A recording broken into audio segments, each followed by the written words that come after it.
regardless of the outcome. Boost up positive energy without one. Sorry about the jab, I'm on a holy field. I'm bearing fruit, but demons try to eat them like Yoshi meal. I pissed them off the Batman like Falcone deals. Jungle full of predators, I know how Mowgli feels. So I got the fire, refuse to live in fear.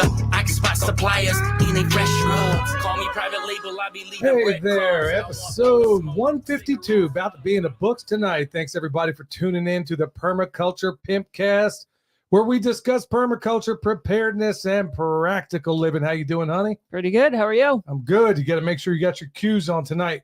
Hey, before we went live, she said, "Don't ask me any questions." Yeah, that's a one heck of a podcast right there. You put me on the spot. That's the point. You're supposed to be. This is a podcast. And speaking of which, y'all, as always, this episode brought to you by Hickory Ridge Soap from TwoOldCrowsHomestead.com. Turn that simp into a pimp. Bam! You got it right, honey. Way to go. Now we got to make sure we get the stay alert, stay alive part together. Well. It's all good. I'll cue you. Heaven's Harvest also, y'all. I mean, look around you right now. Look, I know it's that time of year where there's a lot of holiday things going on, but at the same time, believe it or not, one of the gifts you might want to give somebody is some storable food. I mean, how cool would that be? You know, hey, in that stocking over the put some rice and beans. Put some dehydrated potato soup and soup mix in there. Yeah, I mean, that's what I'm talking about. If you can't do that, go get some Heaven's Harvest and then send it all out to your favorite person that you know ain't doing squat to prepare themselves for what's unfolding right now. I know there's a lot of prognosticators of doom out there, and I'm trying not to be any of them. I'm wanting to absolutely, positively make sure everybody is squared away. But you know what? That would be a pretty good gag gift for everybody. Actually, it might be an actual real good actual gift is to give somebody some beans and rice or get them some dehydrated food. I remember when I was in the Middle East, I was over there not long, we were just married and I was in the Middle East. And I was asking her, hey, send me some stuff. What did you send me? I don't know, but I specifically asked you, what do you want? Because I don't know. I didn't know what to send you. And I'm like, okay, it's going to take like 3 weeks to get there. It's going to be in bad shape when it gets there. So I was pretty limited. You gave me no direction either. And what did she send me? Dehydrated food. No, I didn't send you dehydrated. You might as well send me MREs, honey. I did. It was a little better than that. All the guys, all my soldiers were like, dude, for real, your wife's got one awesome sense of humor. I was like, yeah, I was the only one not trying laughing. to be funny. I didn't know what to send. I'm like, it's gotta last through the shipping process. Yeah, well, it was a thought that matters, and those guys got a real good laugh out of that. And speaking of who's not laughing, is her little critter on the outside of this door. So if you hear any yapping, you know the reasons why. So think about it, though. Heaven's Harvest, should you require any, they got some bomb seeds. They got some really good everything, y'all. I mean, all the things you can't source yourself. Think about getting it over there. 10% off with promo code PERMA. And also, if you would like to, remember, you can listen to us on the audio version, which is going to be on the Fountain app. Listen to it in any player where you can listen to podcasts. And you can check us out there. But over on the Fountain app, you can triple up the speed if you like. And if you'd like, you can drop us a derivation of Bitcoin called Sats. Yeah, they got another name for them, but I mess it up every time. So we're going to call them Sats. So if you want to drop some SATs on some PIMPs, you know where to do it. Over on the Fountain app. Want to give a shout out to everybody. Did I say that right? Everybody that's in the live chat right now. Thanks, everybody. Saw one earlier from Nebraska. And hey, as always, hit the thumbs up so they notice the presses even more. Got to have that. All right, so we're going to jump straight into farm news. Wow.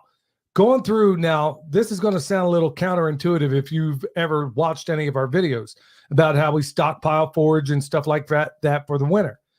Okay, yeah, that's what we do. But also at the same time, if you have bad spots in your pasture, you can also, and what I mean by bad spots, let me qualify that. If you got, let's say, like for example, we got a patch of blackberry. Okay, and it's really bad, and it's just one patch. Well, try this little trick because it works. If you're running ruminants through there anyway, the only reason that blackberry's there 9 times out of 10 is because it's been overgrazed, it's been abused, and it needs to be recovered. one of the tricks we do is Greg Judy 101. Throw some good hay down on there, and we got some really, really great hay. Throw some hay down on there, let them eat it. They're going to eat what they want. Let them trample it in, poop and pee and do all the things they do. And then when you see what happens in the following year, might just blow your mind. And it's also going to wake you up to the fact that a lot of these methods out there, they're easily acquired. Another little holiday gift, go give somebody a Greg Judy book, a Joel Salatin book, because it's not just books about pasture management and stuff like that. It's really a lot of life lessons in a lot of these things. Yeah, So, especially Greg Judy, Joel Salatin. They both have kind of the same perspective on a lot of things. yeah, and they're both cheap as all get out. Yes, Yeah. that's what I was talking about. No, I love them both. Don't get me wrong, but they're working from a mindset that I think that all of us could and should absolutely benefit from. And what I mean, you could almost it's akin to the depression mindset that my grandmom had. Right. Yeah. And it doesn't just end with your grandmother, because my grandmother and grandfather were the same way, but it impacted their kids, and it impacted so much that like even I have practices from just my mom. Yeah, like things that I hadn't seen when I married her. I remember how the tea bag thing. Oh, Where well, she would reuse tea bags just like my grandmom used to do.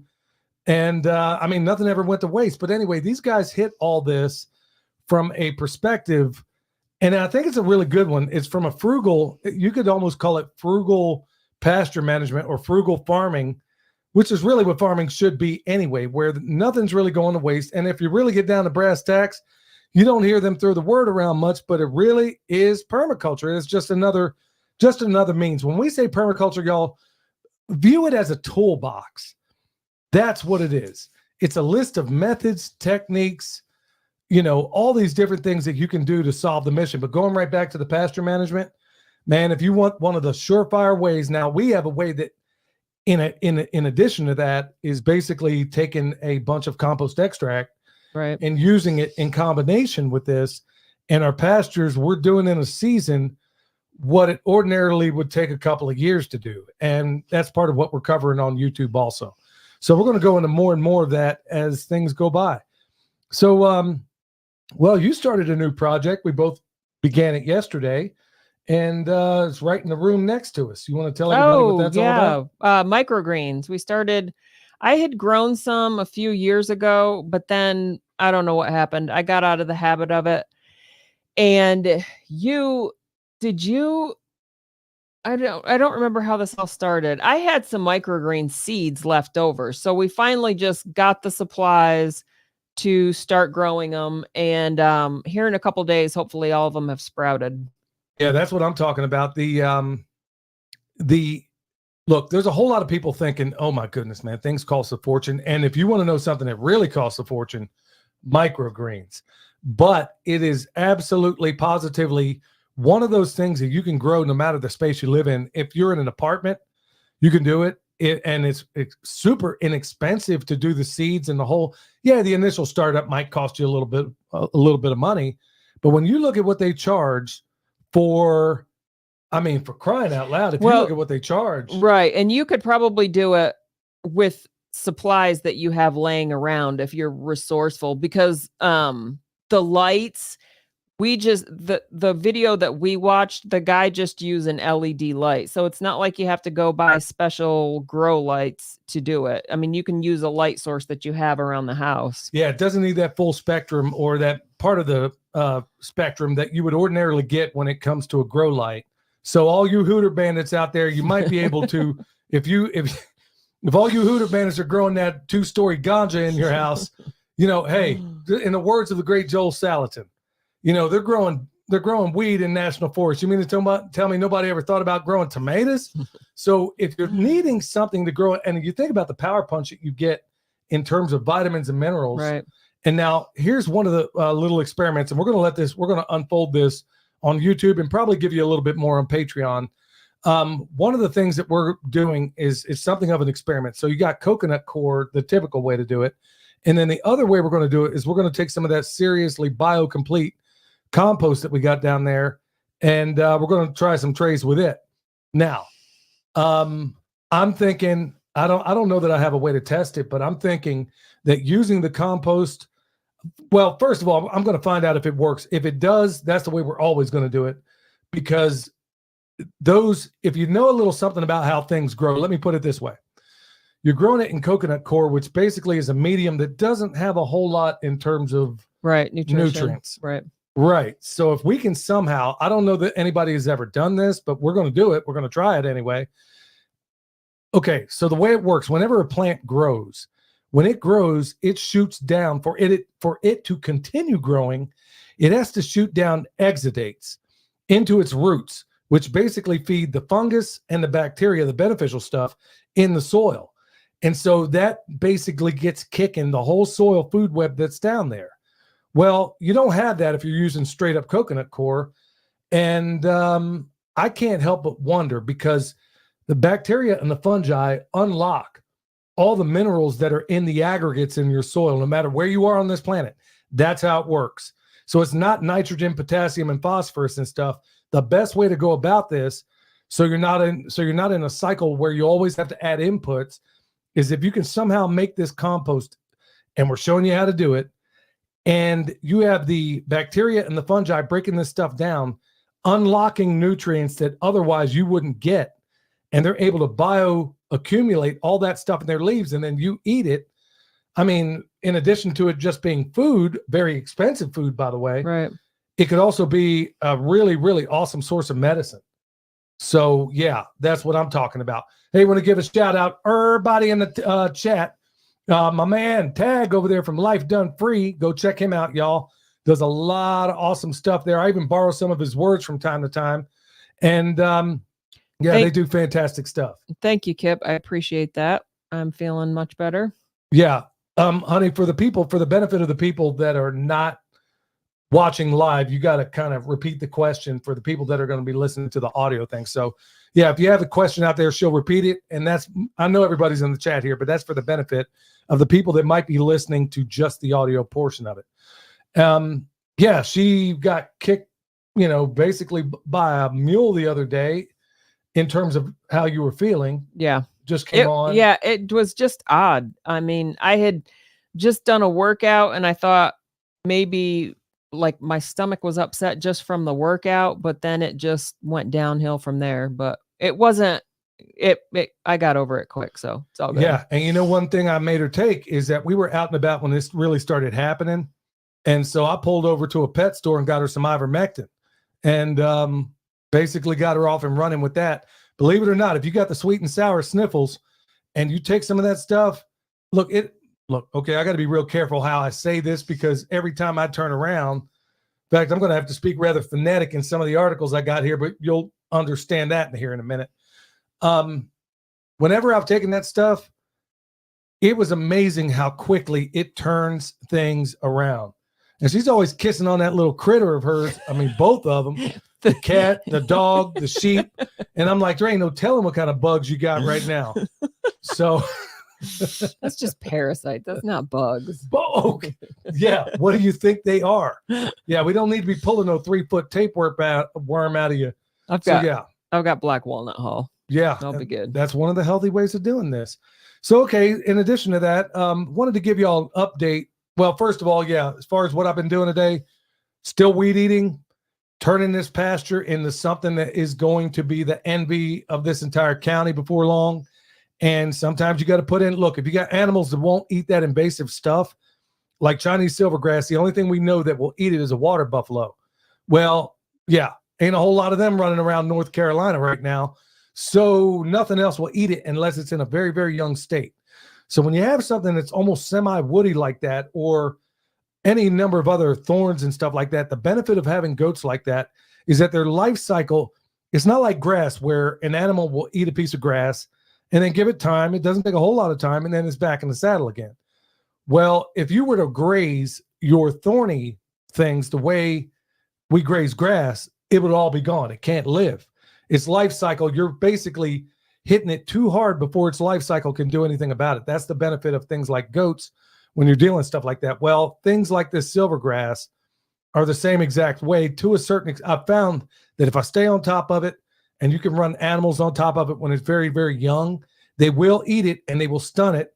And at the same time, it's only there because, thanks to our genius over here, because she discovered that this stuff really loves a highly compacted, highly bacterial area. Everywhere that we've turned to highly fungal, which, by the way, your pastures, you want to be about 50-50 fungal and bacteria.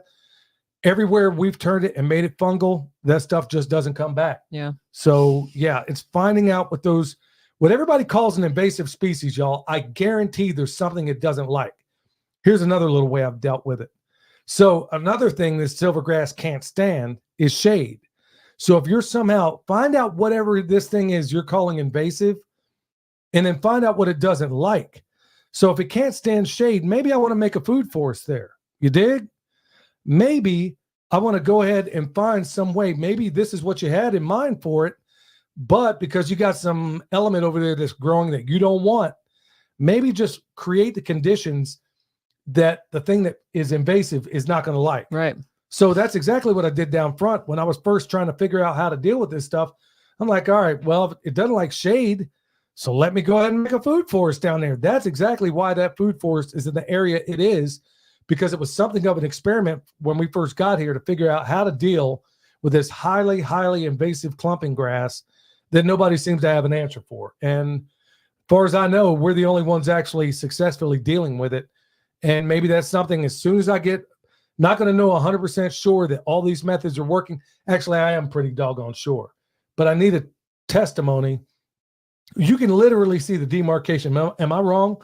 From our property to the east, right. Yeah. and to the neighbor, the But, Chinese silvergrass literally stops at the fence. Both sides, really, not just. Yeah. We have a couple of patches where we let it get away from us, but we're going to catch up on it. So just keep in mind, more to the story there, find out what that invasive thing hates, and then create. It may not be what you wanted necessarily, but it might be the solution to get rid of that thing. So if it hates shade, make a food forest. That was my solution, and it seems to be working quite well. So on to the next thing. Want to give a report on, now, if you've been on Patreon, I'll kind of give you the cliff notes here. I've been doing a whole lot of research, and I mean a whole lot of research when it comes to these cell phones and things like it, okay? And ways to mitigate whatever problems are going on there. So one of the solutions I came up with, at least for when we're sleeping, obviously all the things I talked about before, as far as turning off the Wi-Fi, turning off your phone, put it on airplane mode, put it in a Faraday bag, because just like I showed you today, it was in airplane mode, but I was still getting texts. How's that possible? So even though that thing's in airplane mode, does not render it safe. So just keep that in mind. So one of the ways I've been talking a lot about grounding, and I wanted to give a report concerning what I've been doing at night. And one of the things is I use these grounding sheets, and particularly I got a grounded, what do you want to call that thing? Like a fitted sheet? Right. Yeah, it's grounded, and it's from Redemption Shield. And we configured this thing 30 ways to Sunday. I've tested it. It works brilliantly. It works great. Give everybody, how's your sleep now? Because she's somebody who's been struggling. Every time you turn around, she had a bad night's sleep. How's your sleep been?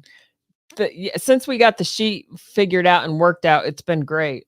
I haven't had any issues. Now, one thing I did find out, and it may be exclusive to us, because I spoke to Gina, who owns Redemption Shield, and told her about the phenomenon that was going on. Now, if you're a person that has a whole lot of bugs going on the inside, you may have what's called a Herx reaction. And when you do some of this stuff, you may feel a little bit weird and, just crazy at first. I suspected that might have been what was going on with her, but I also suspected that when you have, I'm a journeyman electrician, been one for a long, long time. I wondered that when you have metal on one side, a human body in between, and metal on the top side, that you could inadvertently be making yourself a capacitor. And I was like, okay, you did not sleep at all when we had all the sheets on there. Yeah. It was like, as soon as I laid down, you felt charged. Like my brain was just racing. Yeah. So what I did, and I'm telling everybody that doesn't know, you can go ahead and go with the whole kit and caboodle, where you got a fitted sheet and then the sheet on top. Remember, it's not going to be real smooth because this stuff has got silver threads in there. But as soon as I took the sheet off and left the fitted sheet, how's your sleep been? Yeah, it's been much better. It's night and day difference. I don't ever remember you sleeping this well. Yeah. Because if I just move just a little bit, I mean, she's such a light sleeper, it'll drive you nuts. You do the slightest and let oh my goodness, let one critter make the slightest whimper in the middle of the night, and she's jumping out of that doggone bed. And I'm like, what is going on, man? You think the place was on fire. But anyway, this is exactly what I'm talking about in terms of the experiments that we're doing. So if you want to give it a shot, I'm going to recommend, and all I have is the empirical evidence that I've gathered under this roof concerning this, is either pick one or the other. Okay. I feel like I'm making myself a capacitor, or at least she was, because I did okay. But she slept like $1 million with just the fitted sheet, and that should be more than sufficient. So if you need one, just remember, go over to Redemption Shield. Promo code PERMA is going to add another 10% to the 20% they already got going. So yeah, we can get you squared away over there. So here we are rolling up on the holiday. And folks, holler if you hear me in the chat, because for some reason, everywhere I go, this, what do I call it? Christmas spirit just seems to be absent right now. What's your thought of it? I mean, you don't get out near as much. I mean, she almost never leaves, but. I guess I know that our local grocery store, they always play the most annoying songs to begin with. And now they're playing the most annoying Christmas songs out there. But that's about the only. Hey, okay, I'm just going to keep it real. Whoever decided that it was a great idea to play thugged out versions of Christmas classics, I don't need to hear, you got Bing Crosby, you got all these other people that have kind of stylized this music to the point where it's kind of what you expect. I know there are other versions, like in the Army, we did Winter Wonderland. It was like, through the fields I was watching, on the mic I was talking, turn my night scope on and shot 6 before dawn, walking through a sniper wonderland. I mean, things like that. But now they got this thugged out version where I was getting gas and they were playing it over the thing. This was the slowest version of Silent Night that has ever been recorded. Yeah. And it's like a thugged out version. How do you turn Silent Night into I mean, it was like, really? Am I hearing this? I'm sitting over here busting out of the gas pump, and I look inside. She's inside the truck, and I'm like, am I hearing this? Am I hearing this? It's like yeah. So anyway, I guess if there's some Christmas cheer, there you have it. But it also reminds me of a story that from years ago when I was working as I took this maintenance job at a VA hospital in Leavenworth, Kansas. And there was a guy I worked with named Mike, and he came into a little bit of money. Now, it wasn't a lot of money, but for him, it was a lot. And to his credit, his kids were in school. This guy at the time, I remember, was in his late 50s, mid 50s probably. And he wanted to start a program at school. And I brought it up to you again the other day. And this dude, he meant well, but he wasn't all there. So at his kid's school, and we're talking like junior high, he wanted to start a program where he feeds the kids. And I thought, man, that's great. And he was asking me because, at the time I was still doing radio on the side. And he was like, man, can you guys promote this? And I'm like, well, I'll see what I can do. I said, you figure out a name for this thing? He said, well, we're going to think about it. And I'm like, okay, well, we'll think about it. So a week later, we're getting closer to Christmas. And he tells me, man, he's just all beside, man, we came up with a great name for this. I'm like, well, what is it? He said, the boys came up with it. I'm like, cool, man. Let me know. We'll see what we can do about getting it on the radio. He said, yeah, we're going to call it Feed the Poor Kids Program.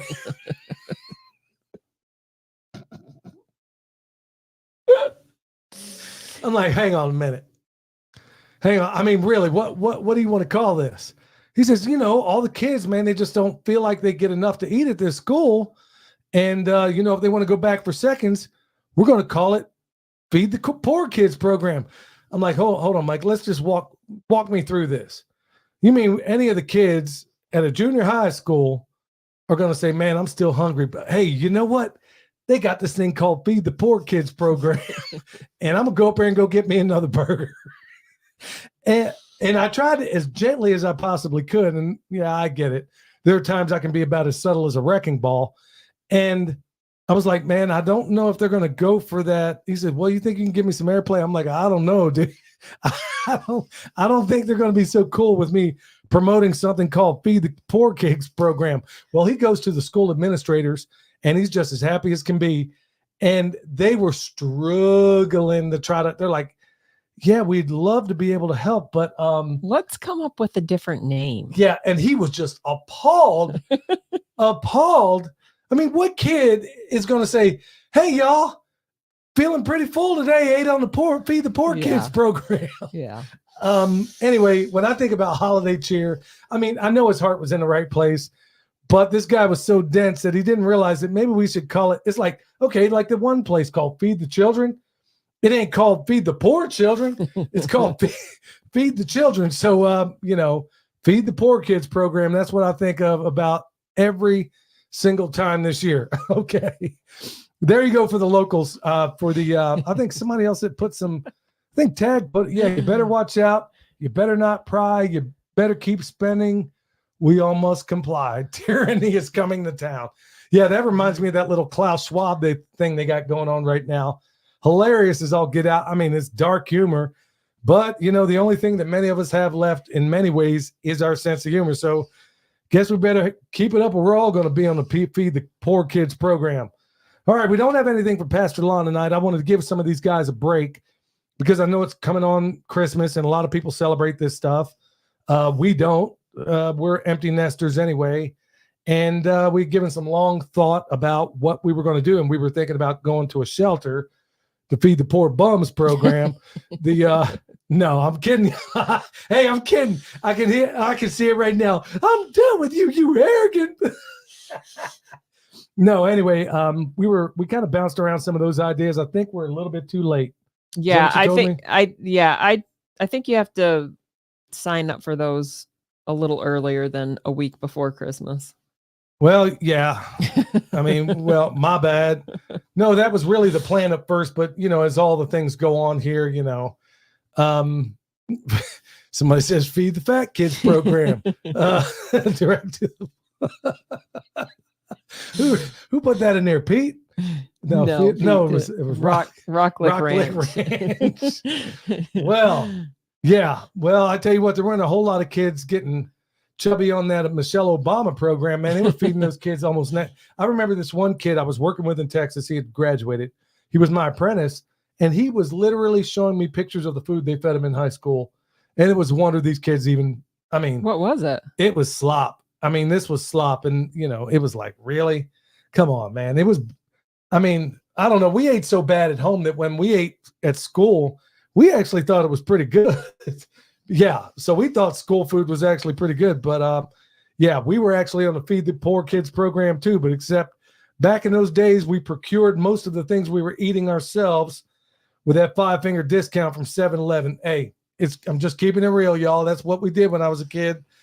Don't encourage it. All right, before we get into the good news section, sponsor for the show, one of the new ones, y'all, and I'm really, really pleased with their stuff. Remember, nobody ever, look, advertisers, yeah, they hit us up all the time, and the answer is no unless I reach out to them or unless I know 100% it's a product that works. I hit up all these people out there saying, oh, we got ways to mitigate cell phone this. We got ways to mitigate this. We got ways to ground you. And I hit them all up. Not one of them would allow me to not only test their product, but to release to you exactly the results. Redemption Shield, Gina at Redemption Shield, not only said, yeah, go for it. And if you find a problem, let me know. So I was like, okay, tested everything, tested out, did exactly as they said it would. Faraday bags that actually work, unlike those ones I got from InfoWars that don't work, which really, really burned me up. Those actually work. And I've shown you on camera how they do work. And then the ones that do kind of dampen the signal, we told you about those as well. Anyway, Redemption Shield, like I said, 10% off in addition to the 20. I kind of did that ad way early. But yeah, put in promo code PERMA, and that'll get you that additional 10% off. So it'll basically be about 30% off. And that's what I'm talking about. We got to look after each other, y'all. All right. So good news. It used to be bad news, good news, but check this one out. What giving as a lifestyle can do for your health and happiness and more. Okay. Number one, generosity. Okay. Some of this stuff is going to seem self-evident, but we're in that time of year where everybody, I think, gives a little bit more. And even though some people are having a really rough time, you know, there's a number of us that still find a way to give. And remember, the Lord loves a cheerful giver. Okay, number one, it obviously makes you healthy. Generosity makes you happy. And of course, they link, I can't get into all of it, but Harvard Business School and a number of others did tests on these to find out. It was funny because all of the people that were supposedly, as far as givers go, you would not believe this, folks. This stat really blows your mind. And there's a number of places that prove it. Believe it or not, the people on the left who are all about social justice and stuff, not that the people on the right are a whole lot better, but it turns out these people really don't give all that much, especially these so-called celebrities out there. Like that, who's that one singer from YouTube always has that blue glasses? Yeah. Bono. Bono. Boner, what's his name? I don't think. Bono. Something like that. Yeah, Bono, whatever his case. Yeah, these people out there telling you to break bread, but they don't give anything. Yeah. So just keep that in mind. Generosity lowers our stress, clearly. Generosity also improves our relationship. In fact, if you do any meditation, generosity and gratitude are something you really want to kind of focus on.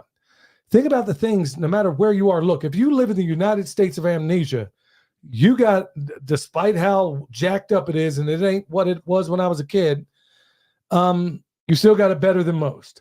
So you got to find those little pockets of things that make sense for you. You also have the ability to wake up one day and decide this is who I'm no longer going to be, and this is who I'm going to be. So a lot of that starts with, I think, generosity, gratitude, things like that, things you can channel in your mind and your heart.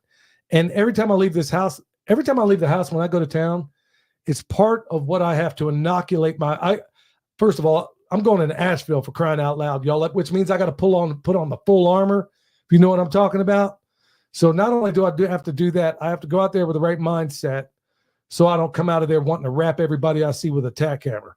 So obviously improves your relationships and it extends your life. And that's what a lot of people don't also consider, is that some of the most generous people, believe it or not, actually kick in quite a bit to their lifespan. So yeah, so in this time of giving and everything, you know, just keep in mind, hey, you're getting some pretty awesome benefits just by being generous. So keep that in mind.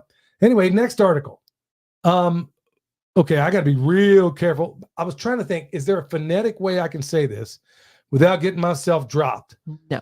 I don't know that there is. So, Michelle, I'm going to ask you to not contribute just yet because, I can't seem to say. She's not going to be able to work around this. So, even reading the headline might be tough. Okay, former Italian minister accused of murder for concealing data concerning the illness that cannot be named. There's a way of saying it. So let me say that again. Former Italian minister accused of murder for concealing information about the illness that cannot be named. And when you look at it, man, they are wanting to tar and feather this dude. They got a hold of his emails, come to find out. He, like so many others, knew exactly what was unfolding, did zero to evangelize that information to anybody out there. And we all know what the results are. So, but keep in mind, there are people out there that are coming up with mitigation strategies to lessen the impact. We've talked about some of those in the past, and I got to think this through before I reveal all of them, because it's yet again, a lot of these people are people that cannot be named in this forum. Sad, but unfortunately true. So we're probably going to have to come up with another way of transmitting this stuff. Yeah, there's words out there. I'll just have to pay attention to them. Well, for example, like Wednesday, I got an episode coming up on Wednesday with a guy named Nathan Reynolds. This one, folks, I can't play it on YouTube, but he is an SRA. Am I saying it right? Yeah. SRA survivor. If anybody knows what that is, please put it in the chat. He is an SRA survivor, and he wrote a book, and it's called Snatch from the Flames. And I had him on for an interview, and no way on earth could I play this live. And if you listen to it on Wednesday, it'll come out. It's like a bonus episode on Wednesday, just in time for the holidays, huh? And this thing is so over the top that there's no way I can play this on. No way I'd ever get away with playing this on YouTube. And like I said, his name is Nathan Reynolds. Comes from the Reynolds family, and these people. Look, you've heard us talk about V4CR. You've heard us talk about a number of things. This is on a deeper level than just the typical. It's generational, right? In this family, it's bloodlines. It's bloodline generational SRA. I'm just going to say it, satanic ritual abuse. But he found his way into permaculture. And it's an incredible story, and we've only touched the tip of the iceberg. So part one, yes, thank you very much, Tag. SRA, that's what it stands for. And these people are big time into it. He comes from a generational bloodline family, and they're into some crazy stuff. And I had to kind of. He was going to go further, but folks, this is not one you're going to want to miss, and that's going to come out Wednesday, but it will not be on YouTube, so you're going to have to look at that in the podcast platforms. All right, so we'll go into the third good news article. Former congressional candidate charged with vandalizing satanic temple display at Iowa Capitol. Folks, I got a weird take on this, and you might not like it. Okay, although I cannot applaud what he did, I understand. You dig? But as a person who has, look, this is the problem when you demand that no matter what your religious affiliation might be, that you want to put it into the Capitol steps, because now your opposition might very well do the same. This is exactly the same problem. And I said it from the word go when everybody in the religious communities are out there talking about the sanctity of marriage and this and that, but you got the state involved. Remember, it's not a red state. It's not a blue state. It's the state against you. And every single time you decide to get the state involved in any matter, these are the problems you're going to have. So you're saying you don't want gay marriage. You're saying you don't want people marrying their horse like Caligula. Well, that's what you get for bringing marriage to the government in the first place. So even if you're doing it from a religious standpoint, I know some people are not going to like my stance on this, but I just got to keep it real. Whenever you're thinking about your offense, but you're not thinking about your defense, just keep it out of there to begin with, because now all of a sudden you got the state involved in marriage, and then it goes in ways that then you're complaining about the way it goes when they should have never been involved in the first place. Take a look at that Constitution. Take a look at the Bill of Rights. Take a look at all of it, and you tell me where. Okay, you could say essentially 10th Amendment. You tell me where this is governed and where you need a guy in a black robe to tell you that you're married. Why do you need that? Well, the same exact thing. Like I said, I understand what this guy did. But at the same time, what if somebody had a cross in there and then a satanic guy rolled in there, beat the cross down with a hammer? Now, what can you say to him?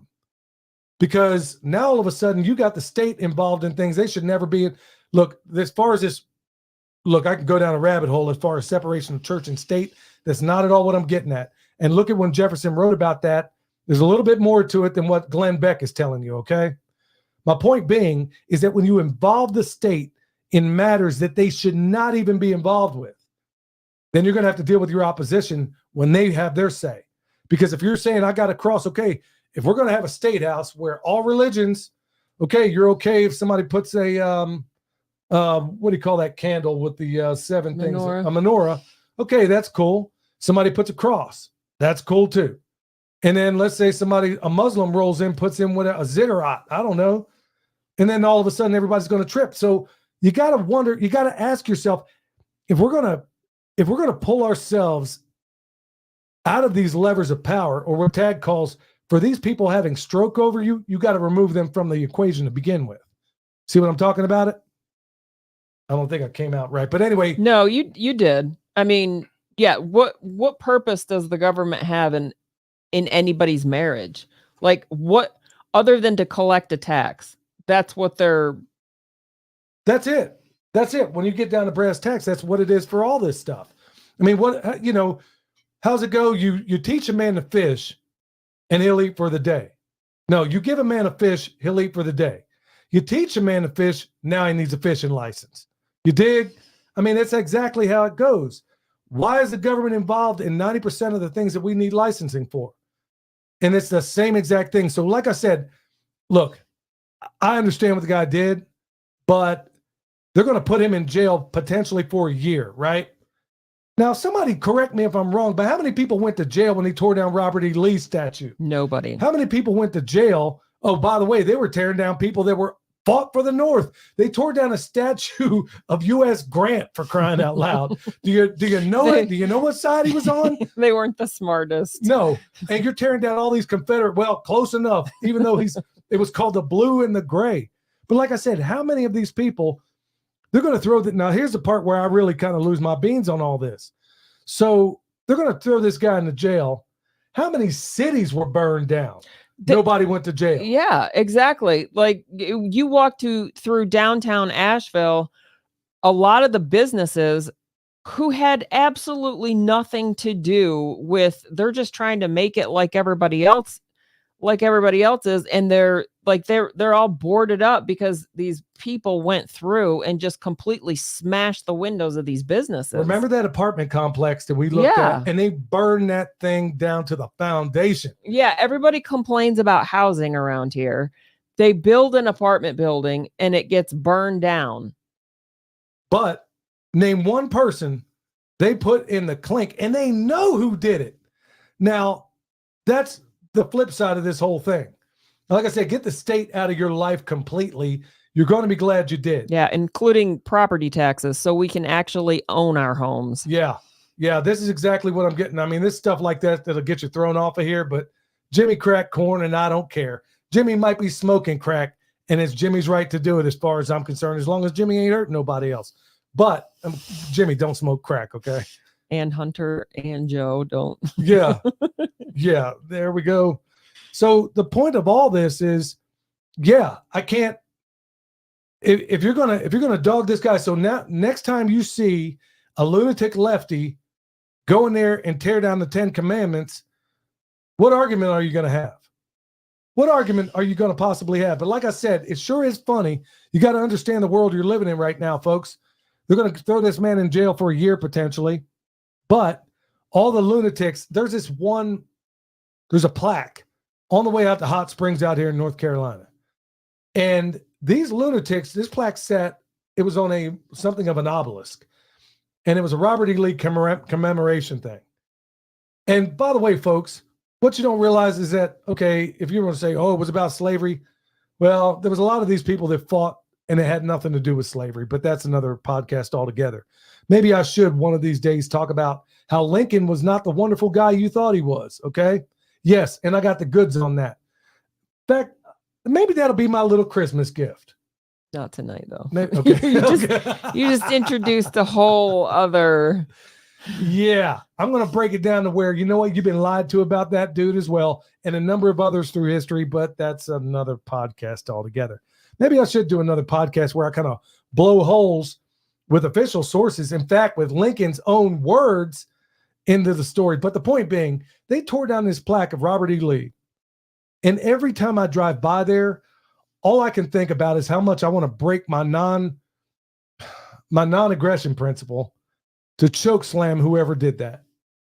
I would love, that thing's been sitting there for 100 and some years, and some idiot came up there with a crowbar, tore it down. Who even knows where it is right now? So, like I said, they're going to throw this dude in the clink, but not one person going in the joint for all the monuments that got yanked down. Yeah.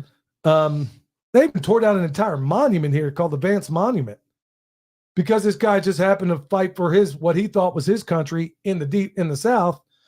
Zebulon Vance, I believe his name was. Right. And they created this obelisk and they tore it down because of these lunatics. Tore it down. But there's some real seedy history about all that stuff too. All right, y'all. So That's my third good news article. I don't know if I turned that into good news or not. Yeah, I'm going to have to work on my good news understanding. All right, y'all, with that, before we get into the main topic, we're going to go to my man, Eric Sider, with your tip of the day. Hey, Eric Sider here with your Pimpcast tip of the day. Today's tip, the right not to be in debt. Bill Mollison has spoken of the absurdity that the same house continually causes a lifetime of debt every time it is sold to a new owner, despite the initial materials being paid off, as well as the fact the house itself is a degenerating asset but somehow continuously goes up in value. The fact that this is the keystone of the American financial system demonstrates how much of a change we must make to have an equitable society. Some of the most charming and climatically appropriate houses on earth are built without bank loans, architects, metals, concrete, or contractors. However, in every case, they are built in areas where trade unions, building surveyors, health officials, and local or state governments do not impede the home builder or the community providing shelter for themselves. Stone, mud, bamboo, round timbers, rope, thatch, and even baked brick and tiles are the age-old durable building materials of mankind. All can be locally produced if energy from community forests and people is provided.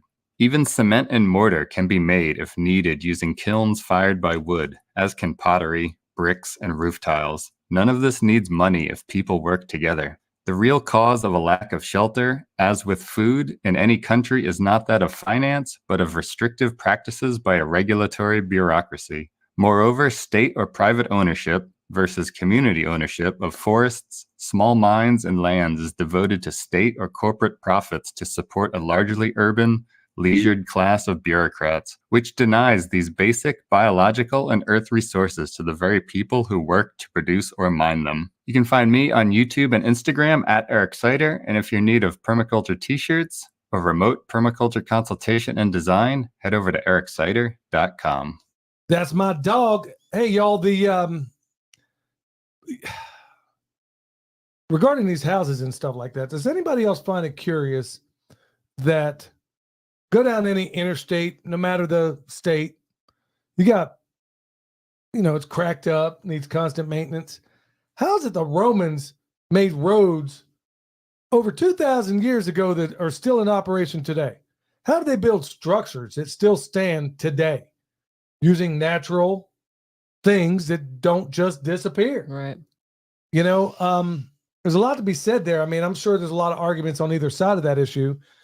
But really, when you get down to brass tacks, when you think about something like a home and our backwards way of thinking in so many different ways, and I'll give you he's in the chat right now. Tag built his home and he did it in a way that made sense, Right? Not in the traditional way in which a home is typically built. And when you do a home that way, it can make all the difference in the world. That's why I've been so much of a fan of Earthship. And yeah, it's still in the cards. Still going to be working on that kind of stuff, y'all. All right, before we get into the main topic here, I want to remind you, EMP Shield, $50 off with promo code PERMA. Been a journeyman electrician for a whole lot of years. Part of why I know how to test a lot of this stuff, I've installed lots of transient voltage surge suppressors over the year, TVSSs, car plants, you name it, tire factories, you name it, all over this planet, all over this country, rather. I've installed these things, and nobody in the biz gives you a deal like EMP Shield. If it gets past, their deal is so ironclad. If it gets past your panel, Kentucky Fries everything else in the house, they're going to cover you for 25 G's. Find me another out there that'll give you anywhere close to that guarantee. In fact, find me one that'll even cover you for $50. No, it ain't going to happen. And also remember, they got stuff for your car, your generator, all kinds of stuff. So if things jump off, you're out and about doing your thing, bam, lights go out. Look, your first thought should not be, doggone it, I was going to hit the liquor store. Or, man, I really like to go to the club tonight. Look, if that's your first thought, you need to be wrapped in the head with a tack hammer anyway.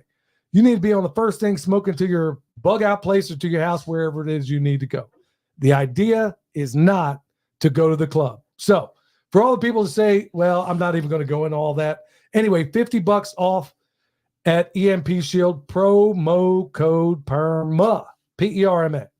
All right. So main topic tonight here is finding the right tribe. So what made me think about all this, and I'm not going to spend a lot of time on it because I spent a lot of time on other things in this podcast that I didn't intend to spend a lot of time on, but I think it was important. As far as finding your tribe, look, there's a lot of people reaching out right now for the holidays. I know things are tough. And what, Christmas falls on Monday, I guess? Yeah, Monday. I'm going to be broadcasting, y'all. How you like me now? And there's a reason for that. There's a lot of you people that write to me and you don't necessarily have what you think is family. Or maybe you're estranged from family. Or maybe they are, you know, it could be like my family, my biological family, where we put the funk in dysfunctional.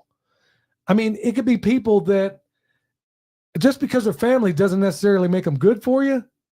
Yeah, there's a lot of folks out there that know exactly what I'm talking about. So how do you find these tribes? I'm going to bring them up again. Tag at Life Done Free. And the community, I was part of this community back in Kansas. And that is a family type community. They get together.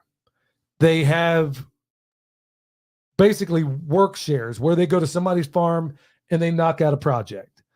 And then maybe next month they hit another farm to somebody that may or may not need it. So they build these communities, but everybody's always wondering, where do we start?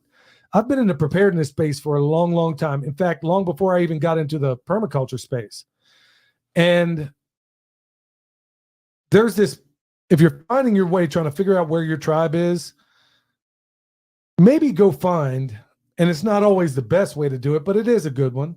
You can go to these festivals, you can meet some people, you can kind of, let's call it a date. So you kind of get to know them right off, and then you think, okay, did we like each other? Okay. Or it could be like whenever you go to some of these preparedness things, people from all the ones I've attended over the year, they tend to be a little more standoffish, which is normal because, you know, they have their own set of things. They want to make sure that they're making decent relationships. They're way more concerned about that sort of thing in the preparedness circles than they are in, let's say, the permaculture circles. In fact, in most permaculture circles, it's like, come on in. Yeah. Want to rob me? Yeah. Come on in. But people in the preparedness circles and in the homesteading circles, to a lesser degree, are a little more, they take a little more care.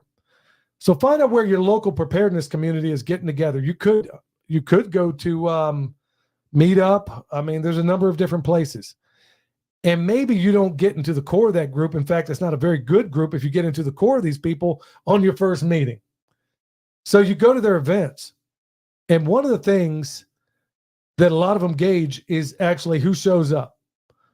Who is the person that only shows up when they want something or when they got something to sell, or who is the person that is a universal blessing to other people around them? That's what we figure out a lot. You're also going to find out in some of these groups, in the permaculture space, less so, but in the preparedness space, more so. And you're going to have what I call the eternal malcontents, the kind of people that could win the lottery tomorrow and they'd be complaining in a week. Am I wrong? I got a brother like that. Yeah. I got a brother like that. Yeah. He could win the lottery tomorrow and, man, I only ended up with $500 million. Yeah. I mean, yeah, he's kind of like Eeyore with some of that stuff. But look, nothing will drain you quicker. Make absolutely sure that when you're building or making a tribe, maybe you're the person who's going to create this tribe of people with mutual assistance groups or whatever the case may be, one chronic complainer, and this was known all the way back when I was in the military, one chronic complainer can absolutely positively destroy every bit of morale you ever hope to build in a group. Just one. Just one. That's why I'm spending so much time on those people. That chronic complainer, and it's not a guy, it's not exclusive among guys, it's not exclusive among gals. Stay away from the chronic complainers. I don't care what they claim to bring to the table. I don't care if they have everything in the kitchen sink. If you have a person who is a eternal malcontent, chronic complainer, you will want. Yeah, they're poison. They're just like poison. They're going to destroy morale for everybody. Just get rid of them as quickly as possible. Better still, don't even, when you're trying to assemble this group, find them out. And then in some of the projects that you do, here's where you really find out who your friends are.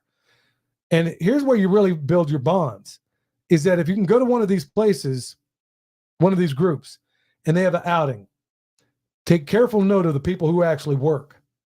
Take careful note of the people who socialize. Take careful note of the people who actually put their hands on things. And most of all, make sure you notice the people that are chronic complaining. Man, if I had a nickel for as many times as that has bitten me in the butt, and like I said, it could be guys or girls, good night. I mean, I don't even have the words. Or the person who shows up when it's time to spotlight. You know, we used to call them spotlight sappers in the Army. And those are the people that they're sandbagging until they think somebody's watching. The chronic complainers. Now, there's a whole lot of people out there that have a whole lot of know-how that they can do with their hands, but maybe they don't have a whole lot in terms of resources. There are 85-year-old grandmothers that I would take any day over a 30-year-old young man. Any day of the week. Number one, for their sweet nature, sweet temperament. Hey, they might be able to help out with the cooking. They could pass that on to somebody else. There's other physical things they could do in the garden. But also the knowledge that they have too. Yep. But if it's a sandbagging person that you have to motivate, I'm not in the motivation business. And in fact, if you ever work with me, you're going to find out that, and it's not just me, there's a lot of other people that do this kind of work. You're not always going to hear please and thank you. It's not always going to be, because we're efficient to a fault. So when we're out there doing, I'm like, hey, hand me that hammer, or hey, can you hand me that whatever? I don't know. It's not always going to be the easily offended people is what you got to worry about, is what I'm talking about. He didn't say please. Oh, is that right? Yeah, that sort of thing happens. The people that are easily offended, you can usually pick those out a lot of times. And then you're going to have the gossipers that want to cause mayhem among the other group members. The people, and it's usually the people that do the least. And they'll be the ones complaining about so-and-so doing this or not doing that. Look, at the end of the day, we have built communities before, some of them with family, some without. The only ones that were ever a success were the ones we did without family. Right. And I'm talking about extended family. Every single time, it was like a middle of a Snoop Dogg song. I got me some Seagram's gin. Everybody got their cups, but they ain't chipped in. So they'd come around when harvest would roll around, and then like, hey, where's mine? Like, oh, no, where you been? You show up at harvest, and now you think you got a share of it? Well, okay, so then that dissolves too. Folks, I'm bringing this up right now because we're in that time of year where I know people are going to already be thinking, especially when you look at the nature of what's going on. Some people are new. You just got out of the matrix. I know, because I hear from you. You write to me. You're just getting out of the matrix and you're like, good night, man. I'm living in an apartment. I just woke up. I'm able-bodied. I'm a hard worker. I can learn. I don't know where to start. I'll tell you what, if you're not bringing any assets to a group, you might want to make sure you bring a work ethic. Better still, if you can bring both. I'm bringing this up right now as far as finding the right tribe, is because that's how it was put to me in a question. How do I find my tribe? Well, starting at some of these events, there's a lot of them that go on. We talk about them all the time on the show. That's a good place to at least wet your beak, so to speak, as far as meeting people. There's also a lot of local classes that you can start to get to know people that are close to you. Like if you have a certain interest, let's just say it's maybe mushrooms, you can find local classes where you go and somebody's teaching you how to identify mushrooms or whatever. Start with those, because you're going to find people around you at those local classes. Yeah, you're going to also run into some freaks at mushroom classes too. Well, but there's also another group here that teaches building. They teach a whole bunch of different classes. So I just use that as an example. Like, it doesn't have to be mushrooms. No, I got you. I mean, and that's a really good point too. It's It's things like maybe within those certain circles is where you're going to find, like, it's funny you bring up mushrooms because I'm actually considering going and joining the mushroom club they have here. Yeah, I can't wait to see what kind of burnouts I'm going to run into at that place. And no, I ain't going to be doing none of that stuff they did. And yeah, I'm not going to be doing any of those magic mushrooms. But the point being is that there are so many different ways you can find your way in the door. And I know a lot of people are freaking out because you're thinking, okay, time's short. Well, you know what? I thought time was short 20 years ago. And here we are. We got all the prognosticators of doom saying, hey, this thing's about to jump off. Some people giving very, very big dates as far as how we expect this stuff to unfold, all of which have been wrong. I've never been something of a date setter, but I've been wrong in where I thought this was going to go down. In fact, my man just got in the chat right now, Steve Denard, could probably tell you that. There's a whole lot of us out here that are shocked that it's as far along as it is. In fact, a lot of the prognosticators were saying that the 15th of this month, it was going to jump off. And here we are. So don't be so shocked. What I'm saying is don't be in such a big rush that you go out there, put yourself in a group because you thought it was going to happen tomorrow. We had made collectively some colossal mistakes because we thought it was further along. And I don't want you to have to relive my mistake. Take your time, get in there, date these people, so to speak. And when I say date, I mean, none of that freaky stuff. But what I'm saying is go in there, figure out what these people are all about, do some projects with them. And then you'll find out that within the larger groups, you'll find yourself gravitating into smaller groups where you connect with people. Sound like a plan, honey? Yep. That's exactly how we roll. All right. So before we, we typically go into Chef Snow. Didn't get a download from him tonight, but, as always, it is a wonderful contribution from my man, Chef Snow. He's taught a lot. Go check out harvesteating.com. Also, this segment of the show is brought to you by the TexasBoys.com. Yeah, they're from my old stomping grounds down there in East Texas. They got a food forest in a box, and it is the shiznit. I got some of that stuff planted outside, got some in pots inside. We got a pear that's kicking, and we got all kinds of good stuff from the Texas Boys. Now, promo code PERMA is going to get you 5% off of everything they got on their site. They got, you can buy beef over there. They got honey. They sent some of that honey butter. They got all kinds of good stuff over there. Anyway, good guys, highly suppressed. Got a real ballin' podcast called the Fearless Podcast. Go check them out. You'll be glad you did. TexasBoys.com. All right, so we're going to go into the Q&A here. And this one here, Michelle, go ahead and cue it up. And we're going to get to some of the questions in the chat as well. Here's a dude. I'm sorry, bro. I always mess your name up. I haven't heard from him in a while. And he says, long time no talk. So he says, been biohacking for 10 years. And apparently he has, because if you go to the YouTube channel that he and his wife have, it's all recorded in 432 hertz. So when it comes to biohacking, the best way to do cold exposure is taking a sauna and then doing a cold shower or a cold plunge. That way you can stack another function, hot and cold therapy. You can do meditation, breathing, listening to the Bible, and grounding in the sauna, and like having a quintuple stack of goodness. Yeah, man, that's exactly what he's talking about. And then he gets in some of this other stuff that I don't know that I have enough time to read on here, but he makes a really, really awesome point regarding, I made some comments regarding some of the people regarding the pre-tribulation rapture type and how they are the people that are least reluctant to do any kind of preparedness because they think they're going to get out of here before things jump off. And I'm like, boy, what if you got it wrong? That doctrine only came around, 160 years ago? He makes a pretty good case that these people are actually bigger.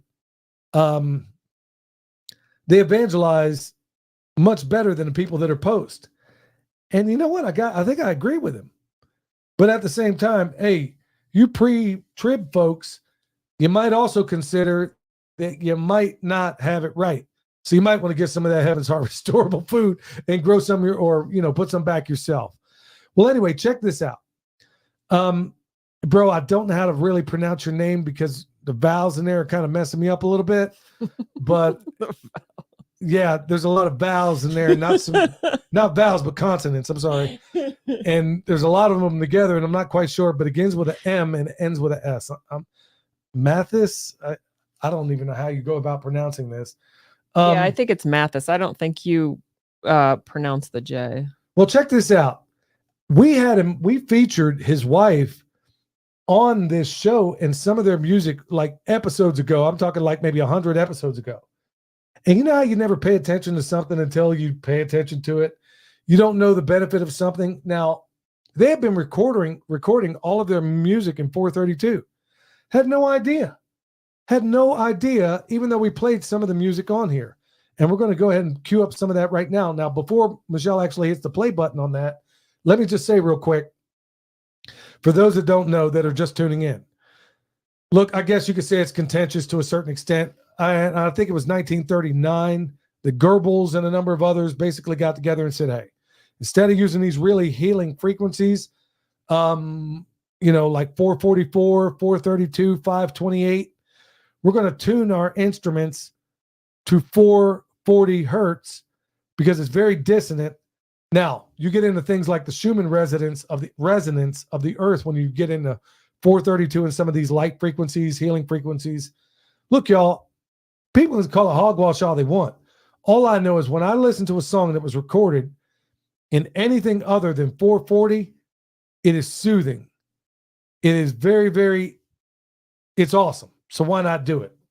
So with that said, we're going to play a little snippet of what they've come up with.